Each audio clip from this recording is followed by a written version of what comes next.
ভালোবাসো তুমি ওকে? পাগল হয়ে গেছে তুমি? মাথা ঠিক আছে তোমার? কি সব বলছো?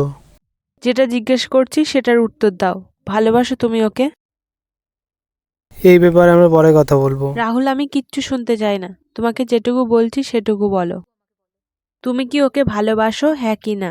আমি সত্যিটা জানতে চাই। তুমি সত্যিটা শুনতে চাও তাহলে শোনো। আমি ওকে ভালোবাসি, ও আমাকে ভালোবাসে। আচ্ছা, তুমি ওর সাথে থাকতে চাও? হ্যাঁ, আমি ওর সাথে থাকতে চাই। অফকোর্স, এতে জিজ্ঞেস করার কি আছে?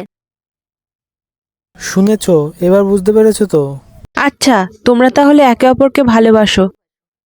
ঠিক আছে, আমি কেন তোমাদের মাঝখানে আসব? জিএফ না তুমি ওর? এবার তাহলে বউ হয়ে দেখাও। আর হ্যাঁ, এই নাও, আমি ডিভোর্স পেপারে সাইন করে দিয়েছি, তুমিও সাইন করে দিও।